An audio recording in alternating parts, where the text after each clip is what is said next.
Welcome to maths channel. మనం ఈ వీడియోలో లిమిట్స్ చాప్టర్ నుంచి సెకండ్ రోమన్లో ఉన్నటువంటి ప్రాబ్లమ్స్ అయితే డిస్కస్ చేద్దాం. First problem, evaluate limit x tends to 0 cos 2x - 1 divided by cos x - 1. ఇక్కడ cos 2x ప్లేస్లో 2 cos square x - 1ని రాసుకుంటాం. ఈ -1ని యాజ్ ఇట్ ఈజ్గా రాస్తాము. నెక్స్ట్ స్టెప్కి వచ్చేసరికి -1 - 1 -2 అవుతుంది. నెక్స్ట్ స్టెప్లో 2 కామన్ తీసేస్తే మనకు ఈ వాల్యూ వస్తుంది అనమాట. ఈ వాల్యూ వచ్చేసి a² - b² ఫార్మేషన్లో ఉంది కాబట్టి a + b a - bగా రాస్తాము. cos x + 1 cos x - 1 divided by cos x - 1. ఈ రెండు కూడా న్యూమరేటర్ డినామినేటర్ సేమ్గా ఉన్నాయి కదా, క్యాన్సిల్ అయిపోతాయి. 2 into limit x tends to 0 cos x + 1. That means X ప్లస్లో 0 సబ్స్టిట్యూట్ చేద్దాం. cos 0 + 1. cos 0 value is 1. 1 + 1 2 into 2 2 2s are 4. Okay, ఇక్కడ ఎక్స్ ప్లస్లో 0ని అప్లై చేసాము. ఇది first problem. Next second problem solve చేద్దాం. సెకండ్ ప్రాబ్లం ఈజ్ ఎవాల్యుయేట్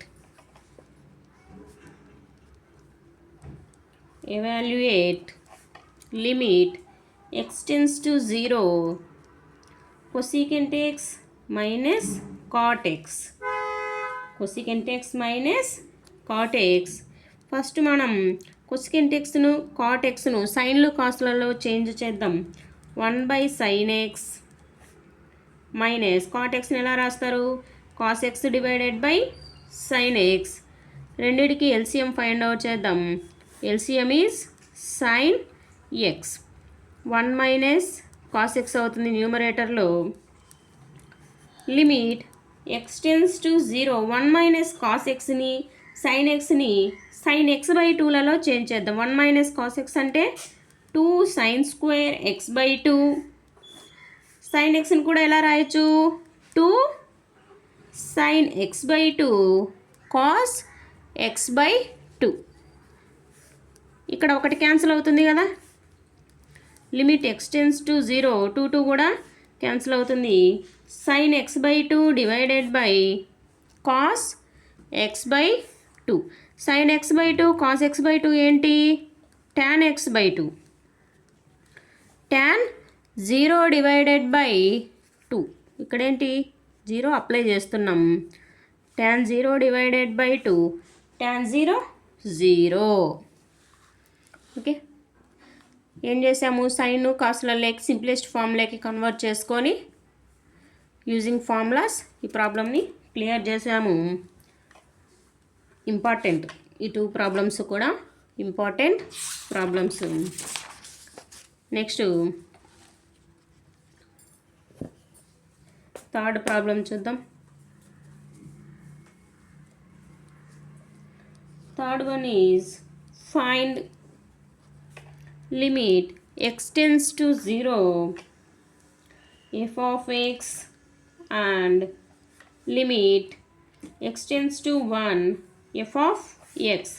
ఇక్కడ మనకు ఒక ఫంక్షన్ ఇచ్చారు. f of x is equals to 2x + 3. ఎప్పుడు అవుతుంది? x less than or equals to 0. 3 into x + 1. ఇది ఎప్పుడు అవుతుంది?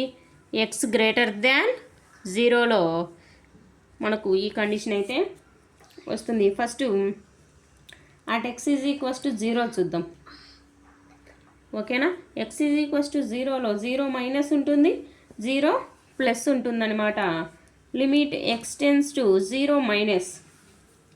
అప్పుడు f of x వచ్చేసి limit x tends to 0 minus 2x + 3.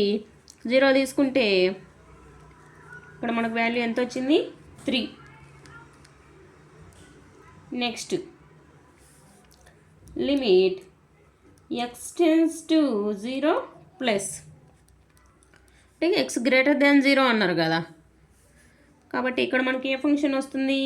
Limit x tends to 0 plus 3 into x plus 1, 3 into 0 plus 1, 3. Okay, మనకు రెండు కండిషన్స్లో కూడా ఆన్సర్స్ ఎలా వచ్చాయి, ఈక్వల్గా వచ్చాయి అన్నమాట. Next at x is equals to 1, x 1 అయితే limit x tends to 1 minus f of x. ఇక్కడ ఏం తీసుకుందాం, limit x tends to 1 minus greater than అన్నారు కదా, ఏమొస్తుంది ఇక్కడ function 3 into X plus 1 that is equals to 3 into 1 plus 1, 3 2s are 6. Limit x tends to 1 plus, ఇక్కడ కూడా అంత గ్రేటర్ దాన్ జీరోనే కదా రెండు కూడా, 3 into X plus 1 that is equals to 3 into 2, 3 2s are 6. Greater than zero అయినప్పుడు ఏ condition తీసుకోవాలి, less than zero అయినప్పుడు ఏ condition తీసుకోవాలి, అది x ఈజ్ ఈక్వల్స్ టు 0 దగ్గర and x is equals to 1 దగ్గర.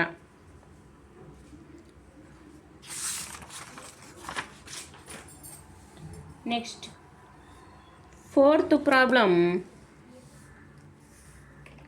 Find limit x tends to 1 into f of x where, ఇక్కడ కూడా మనకు ఒక ఫంక్షన్ ఇచ్చారు, f of x is equals to x square minus 1, x square minus 1.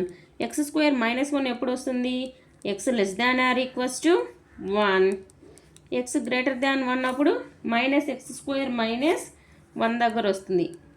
x is equals to 1 చూద్దాం, x is equals to 1 తీసుకుంటే మనకు limit x tends to 1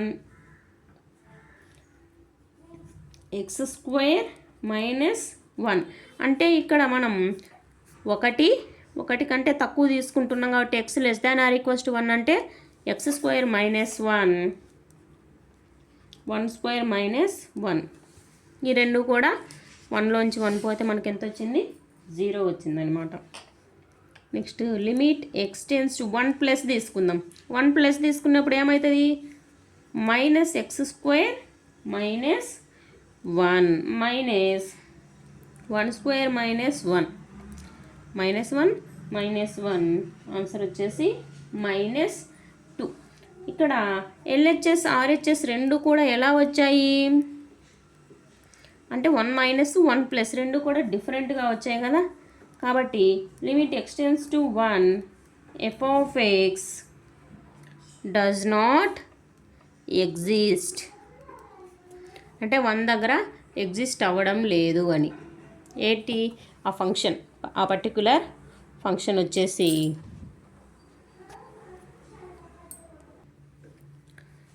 next fifth problem, limit x tends to 0 f of x. ఇక్కడ function చూద్దాం, f of x is equals to mod x divided by x, x not is equals to 0, 0, x is equals to 0. ఇక్కడ కూడా first limit x tends to 0 minus దగ్గర చూద్దాం, x not is equals to 0 అన్నారు కదా, అంటే ఇక్కడ 0 minus తీసుకుంటున్నాము కాబట్టి mod x divided by x, ఇక్కడ x వాల్యూ 0 కంటే తక్కువ అంటే negative, minus x divided by x minus 1. Next limit x tends to 0 plus, 0 plus తీసుకున్నప్పుడు మనకు ఏ వాల్యూ అవుతుంది, mod x divided by x, same function positive వస్తుంది అన్నారు, x డివైడెడ్ బై x, ఈ రెండు కూడా క్యాన్సిల్ అయిపోతే మనకు ఆన్సర్ అనేది 1. ఇక్కడ మైనస్ 1 వచ్చింది, ఇక్కడ 1 వచ్చింది, అంటే LHS is equals to not is equals to RHS limit x tends to 1 into f of x does not exist. Okay,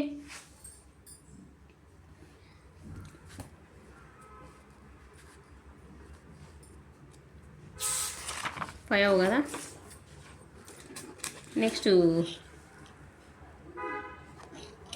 ninth problem, evaluate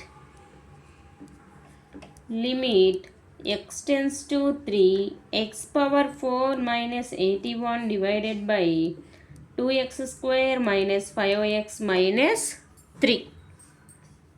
వీటిని ఏం చేయాలంటే కనుక అన్నీ పాలినామియల్స్ లాగా ఉన్నాయి కదా, అంటే పెద్ద పెద్ద ఎక్స్ప్రెషన్స్ అనమాట. ఈ ఎక్స్ప్రెషన్స్ని మనం ఫ్యాక్టర్స్గా డివైడ్ చేసుకోవాలి. First limit x tends to 3 x power 4 81ని ఎలా రాసుకోవచ్చు, 3 పవర్ 4గా రాసుకోవచ్చు. Next 2x square minus 5x minus 3ని x minus 3 into 2x plus 1గా నోట్ చేయొచ్చు అనమాట. Limit x tends to 3 okay x square minus 3 square x square plus 3 square divided by x minus 3 into 2x plus 1. ఈ విధంగా మనము రాయొచ్చు. మళ్ళీ దీన్ని కూడా డివైడ్ చేయొచ్చు అనమాట. Limit x tends to 3 x plus 3 x minus 3 x square plus 3 square divided by x minus 3